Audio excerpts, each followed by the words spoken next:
G'day, my name's Ando. I like to do astrophotography, walk around paddocks and wear orange shirts. I've just arrived up at Corindai because the cloud prediction software says tonight's going to be clear. The first thing to set up is the tripod. The only thing you have to do here is to get it level, point it south and kick it 3 times.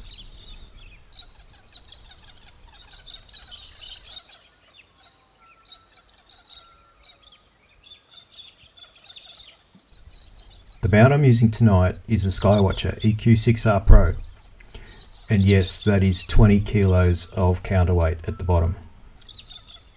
It's a German equatorial mount that will rotate during the night to keep track of the stars. The telescope I'm using is a Celestron RASA 11-inch. This is an f2 astrograph with a focal length of 620mm and it weighs about 20 kilo.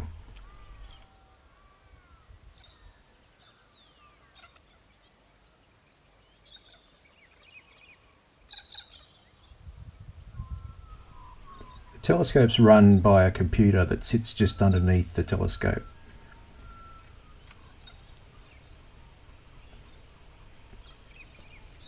The dew shield keeps the dew off the lens,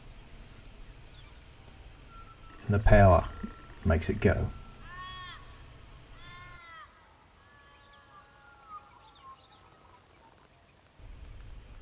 Now I've got the telescope set up, it's time to set up the office.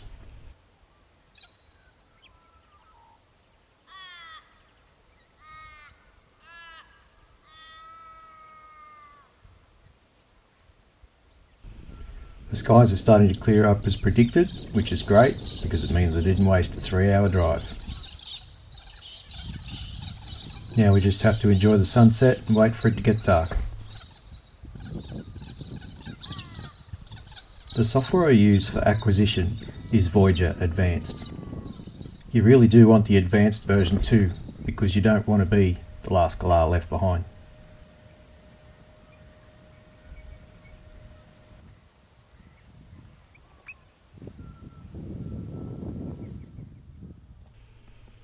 Now it's dark, we can polar align.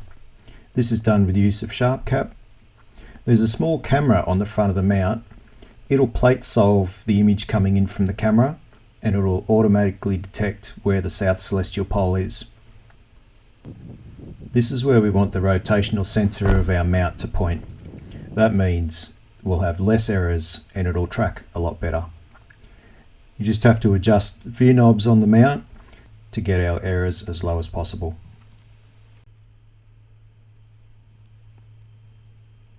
So that's it for Sharp Cap, time for Voyager.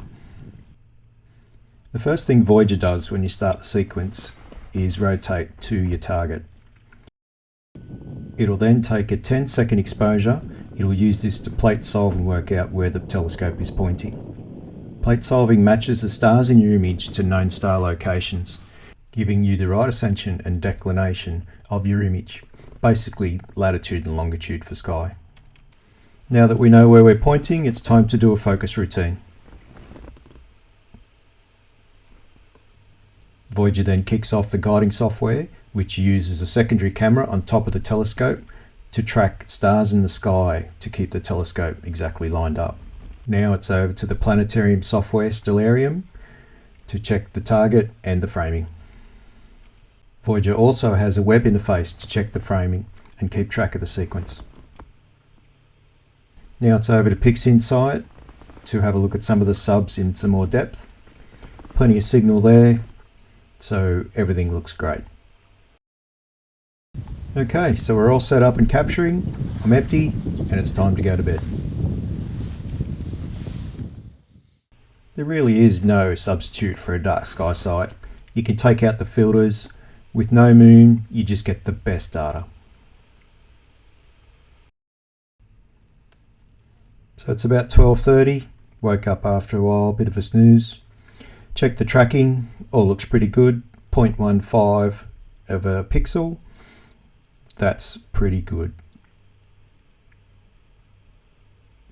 Check how many subs we've got, it's around the 250 mark, each sub is 1 minute long.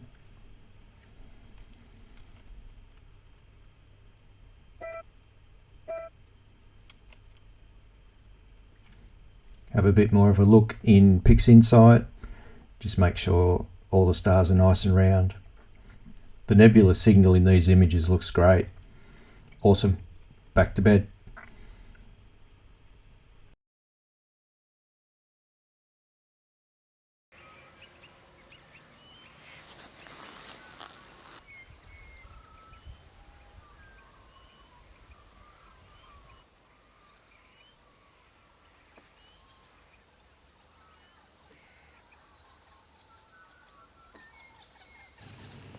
Okay, time to check how we went.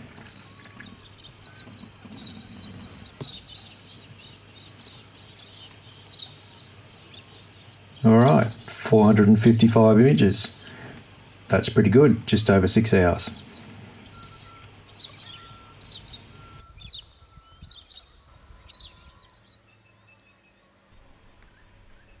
So time to park the scope and pack up.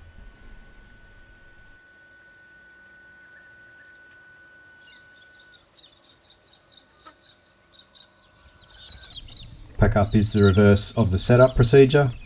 If you ever owned an old Gregory's car manual, you'll get that one.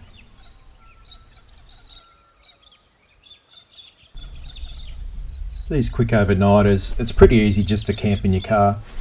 Don't need luxury for these ones.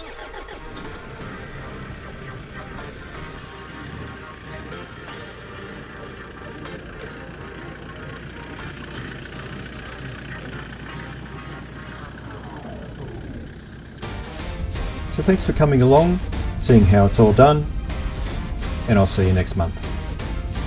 Hang on, why is that music getting louder?